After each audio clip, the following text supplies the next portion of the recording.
श्री स्वामी समर्थ. ओम श्री कुलदेवताय नमः. नमस्कार मंडळी, मी सुप्रिया आणि आपण पाहत आहात शब्दग्रंथ मराठी हा आपला यूट्यूब चॅनल.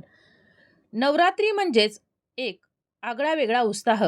अखंड 9 दिवस देवीची मनोभावी सेवा, पूजा, आरती या दिवसात केली जाते. वेगवेगळ्या प्रकारचे नैवेद्य दाखवले जातात. घटस्थापना करताना देवीसमोर घटस्थापना केली जाते. एका भांड्यामध्ये काळी माती घेऊन या मातीमध्ये 9 प्रकारचे धान्य पेरतात. त्यावर पाण्याने भरलेला एक घट ठेवला जातो. या घटात आंब्याची किंवा विड्याची पानं गोलाकार ठेवली जातात आणि त्यावर नारळ ठेवला जातो. देवीपुढं अखंड दिवा तेवत ठेवला जातो. समोर देवीचे ताट ठेवले जाते. त्याच्या 5 फळं ठेवली जातात. या घटाला झेंडूच्या फुलांची माळ घातली जाते आणि नवरात्रीच्या 9 दिवशी देवीला वेगवेगळ्या रंगाच्या साड्या देखील नेसवल्या जातात. मनोभावे देवीची उपासना, आरती केली जाते. तर या दिवसात लोक अनवाणी राहतात. काही लोक उपवास करतात. तसेच दसऱ्याच्या आदल्या दिवशी म्हणजेच नवमीला देवीपुढं होम हवन केलं जातं. काही घरात ललिता पंचमी तर काही घरात षष्टीचा फुलोरा देखील केला जातो. यामध्ये देवीच्या वर कडकण्या बांधल्या जातात आणि 9 दिवसानंतर अश्विन शुक्ल दशमीला विजयादशमी म्हणजे दसरा सण साजरा केला जातो आणि दसरा हा 3.5 मुहूर्तांपैकी एक आहे. दसरा हा सण विजयाचं प्रतीक असतो. तर आपल्या आजच्या या व्हिडिओमध्ये आज आपण नवरात्रीत 9 दिवस उपवास केला जातो. तर हा उपवास का करतात? उपवास कसा करावा? त्याचबरोबर हा उपवास करत असताना काय खावे व काय खाऊ नये आणि उपवासाचे कोणकोणते नियम आहेत ते अवश्य आपल्याला पाळायलाच हवेत.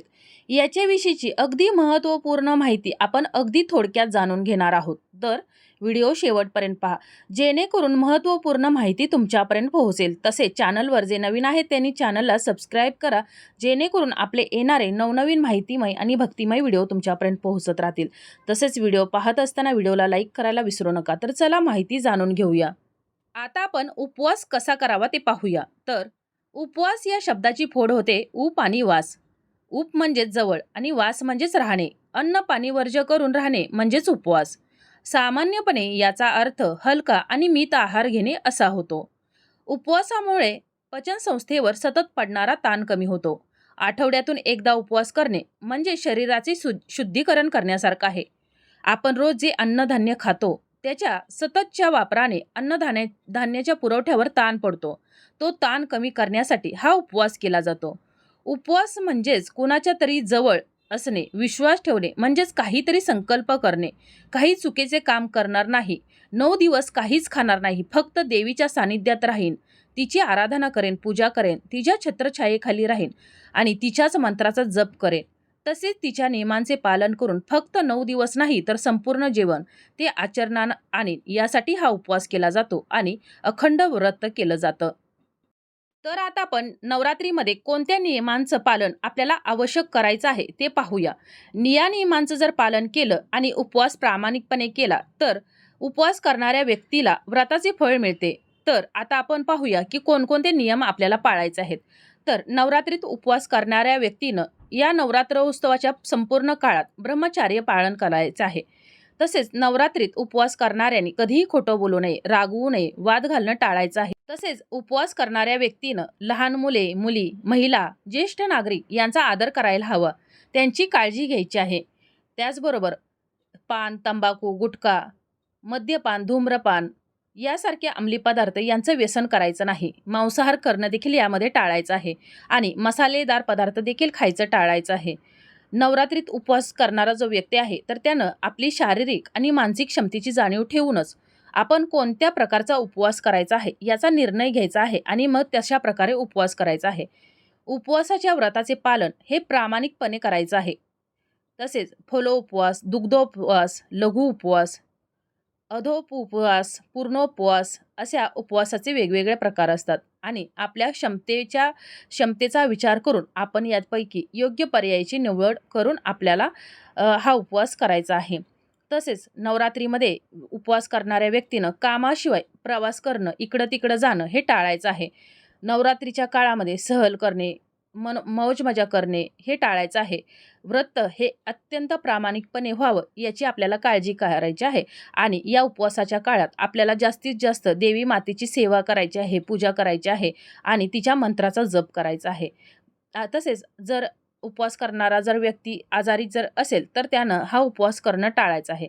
तसेच उपवास करणारी जर महिला असेल किंवा एखादी जर मुलगी असेल आणि तिला जर मासिक पाळी जर सुरू असेल तर तिनं हा उपवास करणं टाळायचा आहे.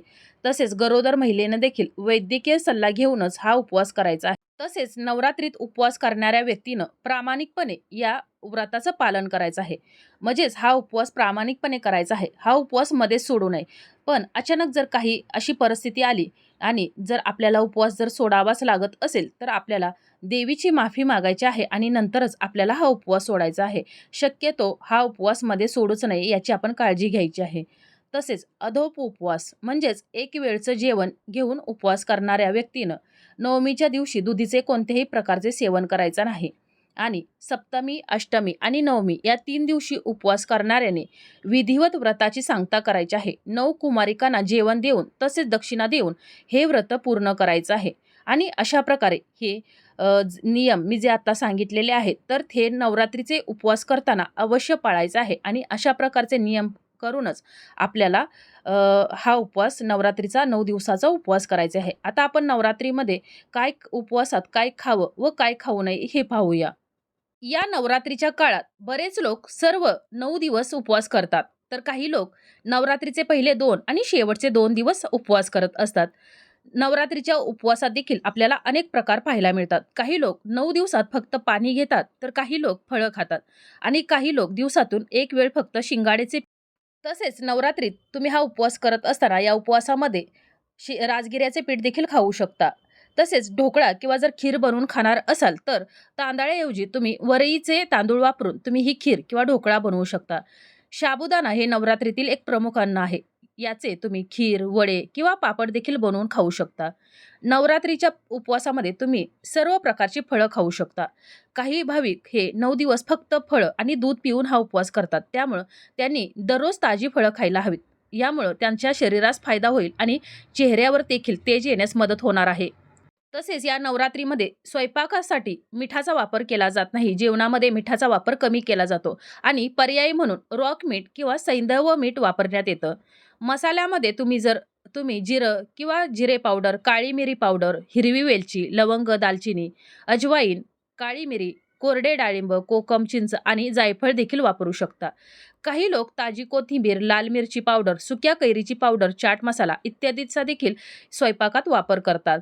तसेच या उपवासात तुमच्या आरोग्यासाठी दूध आणि दुग्धजन्य पदार्थ म्हणजेच दही, पनीर किंवा चीज, पांढरे लोणी, तूप, मलाई यासारखे पदार्थ तुम्ही तुमच्या उत्तम आरोग्य राहावे यासाठी खायचे आहेत. तसेच नवरात्रीच्या उपवासात दूध आणि खवा जास्त प्रमाणात वापरला जातो. त्यामुळं तुम्ही या पदार्थांचे सेवन आवर्जून करायचं आहे. तसेच हा उपवास करत असताना अन्न, कांदा आणि लसूण वापरून केलेले जे पदार्थ असतात, म्हणजे कांदा आणि लसणाचे जे पदार्थ केलेले असतात, तर ते आपल्याला या अन्नामध्ये आपल्याला टाळायचे आहेत. नवरात्रीचा उपवास करणाऱ्या भाविकाने शेंगा, मसूर, तांदळाचे पीठ, कॉर्नफ्लॉवर, गव्हाचे पीठ आणि रवा खाणं टाळायचं आहे. तसेच हा उपवास करत असताना मांसाहार करणं हे देखील आपल्याला टाळायचं आहे. तामसी पदार्थ जे असतात तर ते देखील आपल्याला यामध्ये खायचे नाहीत आणि बाहेर जे रोडवरती, उघड्यावरती जे पदार्थ मिळतात तर ते देखील आपल्याला या दिवसामध्ये खायचं टाळायचं आहे. आणि अशा प्रकारे ज्याप्रमाणे मी तुम्हाला आज सांगितलं, की नवरात्रीमध्ये उपवास का केला जातो, उपवास कसा करावा आणि उपवासामध्ये काय खावं व काय खाऊ नये. तसेच उपवासाचे कोणकोणते नियम आपल्याला अवश्य पाळायचे आहेत.